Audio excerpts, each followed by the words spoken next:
മോശമായിട്ട് തോന്നുന്നുണ്ടോ? പക്ഷെ അപ്പ ഉമ്മ എന്ന് പറയുന്ന ചിന്തകൾ മെല്ലെ മെല്ലെ പോയിക്കൊണ്ടിരിക്കുക. പാപ്പയോട് ഉമ്മയോട് ഇത്രമാത്രം വലിയ കമ്മിറ്റ്മെന്റ് എന്തിന്? അതല്ലാതെ മാതാവിനോട് നിങ്ങൾ കാരുണ്യത്തിന്റെ ചിറക് വിരിക്കണമെന്ന്, അതുകൊണ്ട് രാത്രിയിൽ ഒരുപാട് ഉറക്കൊഴിച്ചിട്ടുണ്ട് എന്ന്, നിങ്ങൾക്ക് വേണ്ടി ഒരുപാട് അവർ വേദനിച്ചിട്ടുണ്ട് എന്ന്, അതുകൊണ്ട് അവരോട് മൊഴിയുമ്പോ ഓഫ് എന്ന് ചേ എന്ന് പോലും പറയരുത് എന്ന് പഠിപ്പിച്ചത് വിശുദ്ധമായ ഖുർആനാണ്. ആ മൂല്യത്തിലൂടെയാണ് നമ്മൾ പോകുന്നത്. ഇന്ന് മദ്രസകളെ നമ്മൾ കുറ്റപ്പെടുത്തും പറയാം. കാരണം കുറെ വട്ടം പൊട്ടൻ തന്നെ പണ്ട് ആടിനിട്ട് അങ്ങനെ ഒരു 4-5 വളവ് കഴിഞ്ഞപ്പോ എല്ലാവരും ചോദിക്കണേ എല്ലാ ആട്ടും ആർജവത്തോടെ പറയാൻ പറ്റണം. ആർജവത്തോടെ പറയാൻ പറ്റണം. ബുഖാറയിലൂടെ എന്നാണ് പുസ്തകത്തിന്റെ പേര്. നമ്മുടെ പേഴ്സണൽ ലോ ബോർഡിന്റെ ചെയർമാൻ, അന്ന് ചെയർമാനായിരുന്ന കാലത്ത് പേഴ്സണൽ ലോ ബോർഡിന്റെ ഇന്ത്യൻ ചെയർമാനാണ് അദ്ദേഹം.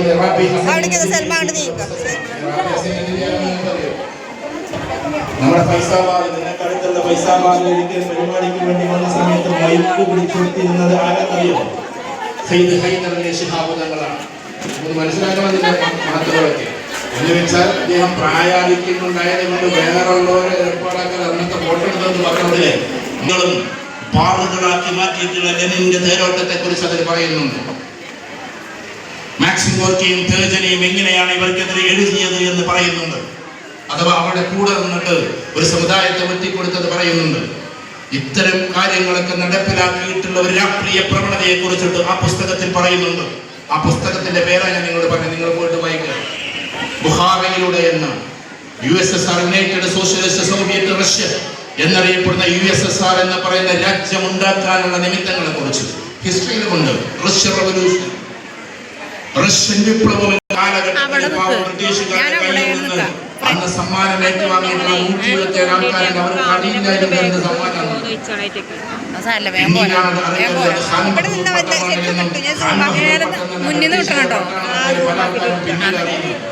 ഇതേപോലെ ഉണ്ടോ എന്ന് 100 വട്ടം ചോദിച്ചാൽ ഞങ്ങൾക്ക് എനിക്ക് പോകില്ല. മനസ്സിലായോ? നേരെ മറിച്ചിട്ട് ഇപ്പത്തെ കുട്ടികളോട് അറിയാതെ എങ്ങാനും വലിക്കലുണ്ടോ എന്ന് ചോദിച്ചാൽ വലിക്കാത്ത കുട്ടി 2ാമത്തെ തവണ വലിക്കും. വലിക്കാത്ത കുട്ടി വലിക്കും. അതുകൊണ്ട് നിങ്ങൾ സംശയാസ്പദമായ ചോദ്യങ്ങളായിട്ട് പോകരുത്. ഞാൻ സൈക്കോളജി ഇപ്പൊ പറഞ്ഞത്, പുതിയ കുട്ടികൾക്ക് ഭയങ്കര ഈഗോ ആണ്. അവർ നല്ല നന്മയുള്ളവരുമാണ്, നന്മയുള്ളവർ. ഈ ഒരു 4-5 ദിവസം കൊണ്ട് എന്റെ പ്രിയങ്കരനായ സുഹൃത്ത് അമീർ പാർക്കിന്റെ കുട്ടി ആക്സിഡന്റ് ആയി പടഞ്ഞുകൊണ്ടിരിക്കുകയാണ്, ഛർദ്ദിച്ചുകൊണ്ടിരിക്കുകയാണ്, ബ്ലഡ്. ഓടി വന്ന് കുറെ കുട്ടികൾ, ഇവന്റെ കൂട്ടുകാർ. ആ കൂട്ടുകാരൻ ഞാൻ ഇങ്ങനെ നോക്കുമ്പോ 35-40 ആളുകൾ. എത്ര മണി വരെ എന്നറിയോ? മൊയ്നലി തങ്ങൾ ഉണ്ടായിരുന്നു. മൊയ്നലി തങ്ങൾ അതിലൂടെ പോകുമ്പോ വാർത്ത കേട്ട് വന്നിട്ട് പാവം 3:30 മണിക്ക് അവിടെ നിന്ന് ആശുപത്രിയിൽ പോയത്. അവിടെ മൊത്തത്തിൽ കേവലം 18-നും 20-നും ഒക്കെ വയസ്സിന്റെ ഇടയിലുള്ള ഇവന്റെ പ്രായമുള്ള കുട്ടികളാണ്.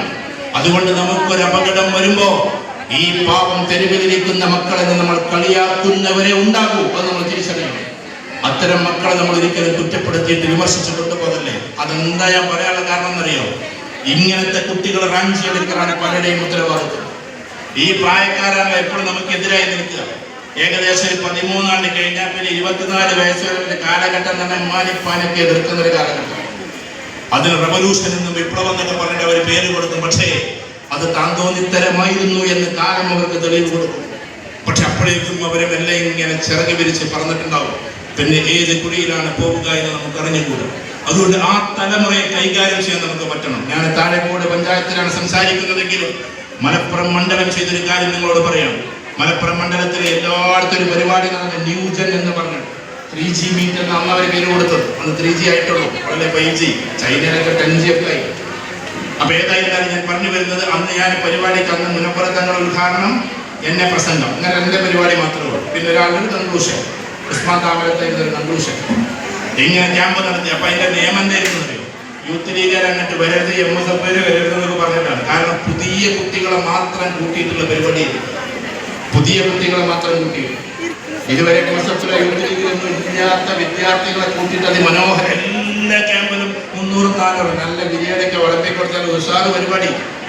ഞാനൊരു മണ്ഡലത്തിന് നിലവാഴ്ത്തി പറയല്ല, അവർ ചെയ്ത പരിപാടി നന്മയാണല്ലോ. അതുകൊണ്ട് പുതിയ തലമുറയിലെ കുട്ടികളെ നമുക്ക് കിട്ടണം. ആ തലമുറയിലെ കുട്ടികളെ ഉപദേശം കൊണ്ട് പോകാതെ നിർദ്ദേശം കൊണ്ടാക്കിയിട്ട് നമ്മുടെ ചാരത്ത് ചേർക്കണം. അത് രാഷ്ട്രീയത്തിന് വേണ്ടിയിട്ടല്ല, മുസ്ലിം ലീഗിന് വോട്ട് ചെയ്യാൻ വേണ്ടിയിട്ടല്ല, ന്യൂ വോട്ടർമാരായതുകൊണ്ടല്ല. ഇവിടുത്തെ മൂല്യം നഷ്ടപ്പെടാതിരിക്കാൻ അവരെ എപ്പോഴും കൂടെ കൂട്ടിക്കൊണ്ട് നടക്കണം. പറ്റുമെങ്കിൽ മാസത്തിൽ ഒരു ദിവസം ഒരു ഇമോഷണൽ ബോണ്ടിങ്ങിന് വേണ്ടി ഒരു ഇമോഷണൽ ജേർണി നിങ്ങൾ സംഘടിപ്പിക്കണം. പെരക്കാര് അതൊക്കെ ഉണ്ടാവും. പക്ഷേ ഉമ്മയും ചെറിയ 2 കുട്ടികളും പോകും. മൂത്ത കുട്ടികളപ്പോൾ അവരെ കൂട്ടുകാരെ പോയിട്ട് അങ്ങനെയല്ല. നമുക്ക് 23 വയസ്സായ മോനെ, ആ മോനായിരിക്കും നമ്മുടെ വണ്ടിന്റെ ഡ്രൈവറൊക്കെ. അപ്പോഴാ ഇമോഷണൽ ബോണ്ടിങ് വരും. അല്ലാതെ വാപ്പുണ്ടാവും, ഉമ്മ ഉണ്ടാവും, ചെറിയ 2 കുട്ടികളുണ്ടാവും. അവര് പിന്നെ ഈ ഇക്കാലത്തേക്ക് എത്താറായിട്ടില്ല. അതുകൊണ്ട് അവര് കൂടെ വരും.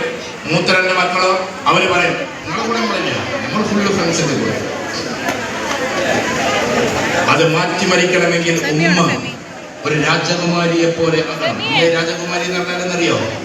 ഉമ്മ എന്ന് പറഞ്ഞാൽ വാപ്പാനെ കുറ്റപ്പെടുത്തി അടിമയാക്കി അടിമന്റെ അടിമയായിട്ട് കഴിയിച്ചത് വലിയൊരു ഇടങ്ങറാണ്. മനസ്സിലായോ? ഭർത്താവിനെ അടിമയാക്കി ഇവിടെ ഒന്നും അങ്ങനത്തെ ഒരു ഉണ്ടാവില്ല കേട്ടോ. താഴേക്കോട് പഞ്ചായത്തിൽ ഉണ്ടാവുകയില്ല. എനിക്ക് ഇവിടുന്ന് പോകണമെന്ന് ഇപ്പൊ ഞാൻ പറഞ്ഞത് എന്താ വെച്ചാൽ അടിമയാക്കി ഇങ്ങോട്ട് കൊണ്ടുവന്നിട്ട് അടിമയായിട്ട് ജീവിക്കും. എന്നാൽ ചില പെണ്ണുങ്ങളുണ്ട് ഭർത്താവിനെ രാജാവാക്കി ആ രാജാവിന്റെ രാജ്ഞിയായിട്ട് കഴിയും. എങ്ങനെ കഴിയണം നിങ്ങൾ തീരുമാനിച്ചു. അതിന് ഈ മൈന്ത് ചെങ്ങായി രാജാവും വേണം.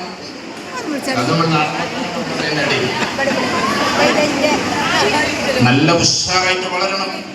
മക്കളെ എങ്ങനെ പഠിപ്പിക്കണം എന്നൊരു ചിന്തയുണ്ടാകണം. നമുക്ക് വിദ്യാഭ്യാസം കുറവാന്ന് വിചാരിക്കും. ഈ വിദ്യാഭ്യാസം കുറഞ്ഞവരുടെ മക്കളായിട്ട് ഇപ്പൊ ഏറ്റവും നന്നായിട്ട് വിദ്യാഭ്യാസം ഉള്ളവരാവുന്നത്. ഞാൻ പഠിച്ചത് എങ്ങനെയാണ്? ഓട്ടോറിക്ഷ ഡ്രൈവർമാരുടെ കുട്ടികളപ്പോ നീറ്റിലൊക്കെ ഏറ്റവും ടോപ്പ് റാങ്ക് എടുക്കണം. പാവം ഹരിജൻ കുട്ടികളാണ് ഏറ്റവും കൂടുതലായിട്ട് കയറിപ്പോണത്. ഇപ്പൊ എൻ്റെ നാട്ടിലെ ഒരു കുട്ടി ഞാനിങ്ങനെ പരിചയപ്പെട്ട്, ഞാൻ പള്ളിയിൽ ഞാൻ നടന്നിട്ടല്ലേ പോ, വണ്ടിയുടെ ദൂരം ഉണ്ടായതുകൊണ്ട്. അപ്പൊ അന്ന് വണ്ടി അവിടെ വെറുതെ നടന്നു പോയി. അടുത്തിടെ ആ നടന്നു പോകുന്ന സമയത്ത് ആളെ പെൺകുട്ടി അങ്ങനെ വായിക്കുന്നത്. അപ്പൊ ഞാൻ ചോദിച്ചു മോളെ നീ എവിടെ പഠിക്കണത്? അപ്പൊ പറഞ്ഞു ഷാജി എന്ന് പറഞ്ഞ ഒരാളെ മോളാണ്. അപ്പൊ ആ കുട്ടി എന്നോട് പറഞ്ഞു ഭയങ്കരമായിട്ടുള്ളൊരു അങ്ങനെ ഹരിജൻ കുട്ടിയാണ്. എവിടെ പഠിക്കണം? ഞാൻ യൂണിവേഴ്സിറ്റിയിലാണ്. അതുകൊണ്ട് അത് ഞാൻ MSc പഠിക്കും. MSc ഫിസിക്സിന് യൂണിവേഴ്സിറ്റിയിലാകെ 10-20 സീറ്റിലെ ഒരു സീറ്റ് ഈ കുട്ടിക്കാണ്. ഇന്ന് പഠിക്കാത്തവരുടെ മക്കൾ പഠിച്ചോണ്ട്. കാരണം പഠിക്കാത്തവനൊരു കിനാവുണ്ട്. എന്താണെന്നറിയോ? എന്റെ മക്കൾ എവിടെയെങ്കിലും നിർത്തണം. എനിക്കൊന്നും അറിയില്ല. ഞാൻ ഗൾഫുകാരൊക്കെ പറഞ്ഞത് KMCC-ക്കാർ കേൾക്കുന്നുണ്ടല്ലോ. ഈ KMCC-ക്കാരെന്നാണ് നിങ്ങളെ വിചാരം എന്താണ്? എല്ലാവരും രാജാക്കന്മാരെന്നാണ്. അല്ലട്ടോ, കുറച്ച് ആൾക്കാരുണ്ടെങ്കിൽ പൈസ ഉള്ളവരും, ബാക്കിയൊക്കെ പാവപ്പെട്ടവരാണ്. ഞാൻ ഇഷ്ടം പോലെ എല്ലാ മാസത്തിലും എന്ന പോലെ KMCC പരിപാടിക്ക് ദുബായിക്ക് പോകണം. അവിടെയൊക്കെ ജോലി ഇല്ലാത്തവരുണ്ടാവും. ചിലർ വന്നിട്ട് പറയും സാറേ എന്റെ ജോലി ബൈക്കിനോട്ട് നിങ്ങൾ ദോരക്കണട്ടാന്നൊക്കെ പറഞ്ഞു തന്നെ എത്രയോ KMCC-ക്കാരെ നമ്മൾ കണ്ടിട്ടുണ്ട്. എന്നാൽ അവരോട് പോയിട്ട് ഇതേപോലെ സത്സംഗം ഉണ്ടാവും. അവരോട് പോയിട്ട് നാട്ടിലൊരു വീട് വെക്കണം ഒരു പാവപ്പെട്ട ആൾക്ക് എന്ന് പാർട്ടി ആവശ്യപ്പെടുമ്പോ, തങ്ങളോ ആരെങ്കിലും ഉണ്ടെങ്കിൽ ആവശ്യപ്പെടുമ്പോ പോക്കറ്റിൽ നിന്ന് 100 ദിർഹം എടുത്ത് നീട്ടുമ്പോ ആ സാധുവിന്റെ വീടിന് വരെ എന്തിട്ടുണ്ടാവില്ല എന്നറിയാം, തറക്കല്ലിട്ടുണ്ടാവില്ല. കേരളം എന്ന് കേൾക്കുമ്പോ, നാടെന്ന് കേൾക്കുമ്പോ, പാവപ്പെട്ടവരെന്ന് കേൾക്കുമ്പോ ഈ പാവങ്ങൾ എടുത്തു കൊടുക്കാൻ ആ നിസ്വാർത്ഥമായ സേവനത്തിന്റെ പേര് കൂടിയാണ് KMCC എന്ന് നമ്മൾ ആലോചിക്കേണ്ടതുണ്ട്. അല്ലാതെ എല്ലാവർക്കും വീടും സ്വൈര്യൊന്നും ആയിട്ടൊന്നും ഈ കാര്യങ്ങളൊക്കെ ചെയ്യുന്നത്. നാട്ടിലൂടെ റോഡ് പോകണ്ടെന്ന് പറഞ്ഞാൽ ഏറ്റവും കൂടുതൽ അതിന് വേണ്ടിയിട്ട് ഫോണ് വിളിച്ചിട്ടും അത് വിളിച്ചപ്പോൾ എൻ്റെ നാട്ടിലൂടെ റോഡ് വികസിച്ച് പോവാൻ ഏറ്റവും കൂടുതൽ വെളിക്കാർ വരുന്നത് ഗൾഫിൽ നിന്നാണ്. ഗൾഫിന്റെ മക്കളാണ്. ഞാൻ അവർക്ക് നാട് എന്ന് അത്ര മഹത്വമുള്ളതാണ്. മാതാപിതാക്കളെ കുറിച്ച് പ്രസംഗിച്ചാൽ ഏറ്റവും കൂടുതൽ കരയുന്ന സദസ്സ് ഞാൻ കണ്ടിട്ടുള്ളത് KMCC-യുടെ സദസ്സ് പോകുമ്പോഴാണ്. കാരണം അവര് ഗൾഫിൽ നിന്നല്ലേ കേൾക്കണത്. അപ്പൊ ഉമ്മാനെ കണ്ടിട്ടുണ്ടാവില്ല. ആ സാധു ജോലി കൊണ്ട് 2 വർഷത്തിലൊരിക്കൽ മാത്രം ഒരു മാസത്തിന് ഉമ്മാനെ കണ്ടു പോണത്. ഇവിടെ എന്നും ഉമ്മാനെ കാണുന്ന ആൾക്കാർക്ക് ഉമ്മാരെ വില അറിയില്ല.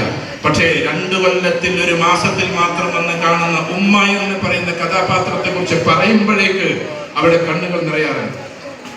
അവിടെ ഇവിടെ ഇരിക്കുന്ന ഓരോ ഉമ്മമാരും കരയാതിരിക്കണമെങ്കിൽ മക്കൾ നല്ലൊരു പ്രബലമായ ഒരവസ്ഥയിലേക്ക് എത്തണം. ഞാൻ പറഞ്ഞു വരുന്നത്, നമ്മുടെ കുട്ടികളുണ്ടല്ലോ, ആ കുട്ടികളെ ഒരിക്കലും കുറ്റപ്പെടുത്താതെ വിമർശിക്കാതെ കൊണ്ടുപോ. മാസത്തിൽ ഒരിക്കലെങ്കിലും, അത് പറയാനാണ് ഞാൻ പറഞ്ഞത്, ഒരിക്കലെങ്കിലും ഒന്ന് പുറത്തൊക്കെ ഒന്ന് പോയി മക്കളെയും കൂട്ടിയിട്ടൊരു യാത്ര. പറ്റുമെങ്കിൽ ഏതെങ്കിലും വലിയൊരു കുളത്തിലൊക്കെ പോകും. അവിടെ സ്ത്രീകളും ആണുങ്ങളും ഒന്നും കൂടി എല്ലാം കൂടി ഉണ്ടാവരുത്. നമ്മുടെ മൂല്യത്തോടു കൂടി പോണവരാണ്. മുസ്ലിം ലീഗ് എന്നും അതാണ്, അതുകൊണ്ടാണ് പറഞ്ഞത്. അതുകൊണ്ട് അവിടെ ഉണ്ടാകുമ്പോ വാപ്പനങ്ങനെ പിടിച്ചിട്ട് വാപ്പയെ തന്നെ തള്ളാനുള്ള സ്വാതന്ത്ര്യം ആർക്കുണ്ടാവണം? മക്കൾക്കുണ്ടാവണം. അവിടെ ഒരു ഒലക്കമുട്ടിയായിട്ട് ആരും നിൽക്കരുത്. വാപ്പ നിൽക്കരുത്. വാപ്പാരെ തന്നെ ഭയങ്കര ബഹുമാനം വേണ്ടേ? വാപ്പനെ കുറിച്ച് പുറത്തൊക്കെ തള്ളലാണോ? എനിക്ക് എൻ്റെ മക്കളൊക്കെ എന്നെ കുറിച്ച് അങ്ങനെ തള്ളലും ബാപ്പയൊന്നും ചിലപ്പോൾ വിളിക്കില്ല, ഉണ്ടാകാതെ വന്നിട്ട് ഉണ്ടല്ലോ. അതൊക്കെയാണ് ഇതിന്റെ രസം. ഇപ്പൊ ഇവിടെ നടക്കുന്ന ആ കുട്ടികളുടെ ബലൂണ് വേണ്ടി ഇതാക്കണം, കിട്ടായിട്ട് തിരക്കൂടണം, അതാണ് കുട്ടികൾ എന്ന് പറഞ്ഞത്. അല്ലാതെ ഉണ്ടാതെ അവിടെ ഇരിക്കണമെന്ന് ഞാൻ പ്രസംഗത്തിൽ പറയാൻ പാടില്ല. അവര് ബലൂണ് പറത്തി എങ്ങനെ നടക്കണം. ബലൂൺ പറത്താതെ അങ്ങനെ വെറുതെ കുട്ടിക്ക് എന്തോ ഒരു കുഴപ്പമുണ്ടെന്നാണ്. ഒരു ബലൂണൊക്കെ പറത്തി അതൊന്ന് ഇടയ്ക്ക് ഉള്ളിട്ടൊക്കെ ഒന്ന് പൊട്ടിച്ച്, പിന്നെ ഇതൊന്ന് പൊട്ടിച്ച്, മറ്റവന്റെ പൊട്ടുമ്പോൾ ഇതൊന്ന് പൊട്ടിച്ച്, അതാണ് കുട്ടികൾ. കുട്ടികൾ അങ്ങനെ തന്നെ നമ്മൾ മനസ്സിലാക്കണം. കുട്ടികൾ എപ്പോഴും ഉപദേശം ഇങ്ങനെ കൊണ്ടുനടക്കരുത്. അവര് നമ്മുടെ ചങ്കാണ്. കുട്ടികളെ ശരിക്കും എങ്ങനെ കാണണമെന്നറിയോ? ചെറിയ മക്കളെ, ഇമ്മാതിരി മക്കൾ, ഇതിനേക്കാൾ കുറച്ച് മുതിർന്നവരൊക്കെ ഉമ്മ ഞാനേ ഇന്നേ സ്കൂളിലെ എന്നൊക്കെ പറഞ്ഞാൽ ഇങ്ങനെ മുറിഞ്ഞ വാക്കിയിട്ട് അവര് വരും. അപ്പൊ ഇത് നമ്മളെന്താ പറയാ? നമ്മൾ ചോറൊക്കെ സ്കൂൾ കൊണ്ടുവന്ന പറയല്ലേ? എന്റെ പ്രിയപ്പെട്ട സ്ത്രീകളെ, നിങ്ങളത് പറയല്ലേ? അപ്പൊ അവനെ ചാലത്തെ ചേർത്തിട്ട് ചോറൂറ്റിക്കോ, നോക്കണം അവിടെ മേലേക്കാവണം, മുത്തം കൊടുത്ത് വളർത്തിക്കോ, എപ്പോഴും ഇങ്ങനെ കൂടെ കൂട്ടിയിട്ട് കൊണ്ടുപോകും. അവൻ മൊബൈൽ ആവശ്യപ്പെടുമ്പോൾ നിങ്ങൾ മൊബൈൽ എന്ന് പറയുന്ന സാധനത്തെ പൂർണ്ണമായി ഒഴിവാക്കാനല്ല ഇന്നത്തെ കാലഘട്ടം. കാരണം ജെൻ സി ആണ് ഇതിൽ പല ആൾക്കാരും. നമ്മൾ അതിന് മുമ്പുള്ള ആൾക്കാരാണ്. ഇപ്പോഴുള്ള ആൾക്കാർ ജെൻ എന്ന് പറയുന്നത് സി അല്ല, അതിന് ശേഷമുള്ള അൽഫയാണ്. ജെൻ അൽഫ എന്ന് പറഞ്ഞാൽ 2010 മുതൽ 2025 വരെയുള്ള കുട്ടികൾക്കാണ് ജെൻ ആൽഫ എന്ന് പറയാം. അപ്പൊ ഇപ്പൊ ഏകദേശം 13, 12, 10, 8 വയസ്സായാലൊക്കെ ജെൻ ആൽഫയാണ്. ഈ ജെൻ ആൽഫ എന്ന് പറയുന്നതിലുള്ള കുട്ടികളുണ്ട്. ആ കുട്ടികൾ നിങ്ങൾ കൈകാര്യം ചെയ്യേണ്ടത് ആ ടെക്നോളജി ഉപയോഗിപ്പിച്ചുകൊണ്ട് തന്നെയാണ്. ഞാൻ പോസിറ്റീവ് വശം പറഞ്ഞത്, അല്ലാതെ ടെക്നോളജി നേരെ മാറ്റാൻ വിചാരിക്കണ്ട. കാരണം അത് അവരുടെ ലോകം അതാണ്. നമ്മൾ ഏതുപോലെ ഹീറോ പെണ്ണും അതേപോലെ തന്നെ പണ്ടത്തെ റെയ്നോൾസ് പേനയും അരുൾ ജ്യോതി മിഠായിയും അതേപോലെ തന്നെ എന്താ പറയാ നമ്മുടെ തേൻനിലാവും ഇവിടെ കണ്ടായിരുന്നില്ല, അത് കടിച്ചപ്പറച്ച് നിങ്ങൾ പറയുന്നുണ്ടോ പറഞ്ഞൂടാ, അങ്ങനെയൊക്കെയുള്ള മുട്ടായൊക്കെ പറയാം. അങ്ങനെ തന്നെ പറയാൻ അതിന്റെ രസം. ഇതൊക്കെ ഇട്ട് നടന്നിരുന്ന ഒരു കാലഘട്ടം. അതേപോലെ കുട്ടികൾക്ക് പ്രധാനപ്പെട്ട ഒരു കാര്യമാണ് ഈ മൊബൈൽ എന്ന് പറഞ്ഞാൽ.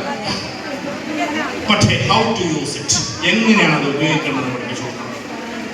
ഡെയിലി 3 മണിക്കൂറിൽ കൂടുതൽ സ്ക്രീൻ ടൈം പാടില്ല എന്ന നിർദ്ദേശം അവർക്ക് കൊടുക്കണം. ഉമ്മന്റെ മൊബൈൽ കൊടുക്കുമ്പോൾ ആ 3 മണിക്കൂറിൽ തന്നെ ഒന്ന് അവരുടെ മുഴുവൻ എന്തിനു വേണ്ടിയിട്ട് എന്റർടൈൻമെന്റ്, അവരുടെ ഗെയിമിന് വേണ്ടി കൊടുത്തേക്കണം.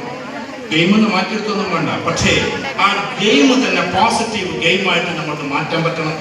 അപ്പൊ അവർക്ക് ടാസ്ക് കൊടുക്കണം. ഞാൻ എൻ്റെ മോൻ കൊടുക്കുന്ന ടാസ്ക് ഉണ്ട് റീകൺസ്ട്രക്ഷൻ. ഇപ്പോഴും അവനെ ഇമ്മൻ കൊടുക്കുന്നില്ല. റീകൺസ്ട്രക്ഷൻസ് ഓഫ് ദുബായ് റീകൺസ്ട്രക്ട് ചെയ്യും. ബുർജ് ഖലീഫ അവിടെ നിർത്തുകൊണ്ടിട്ട് ജബലരി കൊണ്ടുപോവുക, ജബലിനെ ഇങ്ങോട്ട് കൊണ്ടുവരിക. അതൊന്നും അത്ര എളുപ്പമൊന്നുമല്ല. ചിന്തിച്ച് റൂട്ടുണ്ടാക്കി അതിന്റെ ട്രാഫിക് ഒക്കെ നിയന്ത്രിച്ചിട്ട് വേണം ഗെയിം കളിക്കാൻ. അപ്പോഴേക്കും കുട്ടികളുടെ ചിന്താഗതി എത്ര വലുതാവുന്നറിയോ? എഞ്ചിനീയറിംഗ് സ്കിൽ എത്ര വലുതാവുന്നറിയോ? മാപ്പിംഗ് ആൻഡ് പ്ലാനിങ് സ്കിൽ എത്ര കൂടുന്നറിയോ? അത്തരം ഗെയിമുകളിലേക്ക് നമ്മുടെ കുട്ടികളെ കൊണ്ടുപോകണം. നമ്മളെ കുട്ടികളെ കളിക്കണ കളിയൊന്ന് തലക്കെത്തി നോക്കുക, വെടിവെക്കുക, കൊല്ലുക, കാറ് വാങ്ങുക, അടുത്ത കാറ് തക്ക അയാളെ പൊക്കുക, കൊല്ലുക, എന്നിട്ട് അടുത്ത് പോവുക.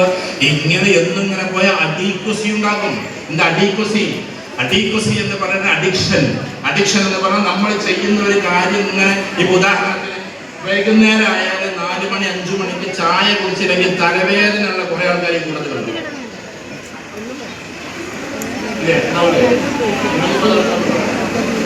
ഞാൻ ഈ ചായ കുടിക്കാത്തതുകൊണ്ട് എനിക്ക് രാവിലെ 3 ഓർമ്മ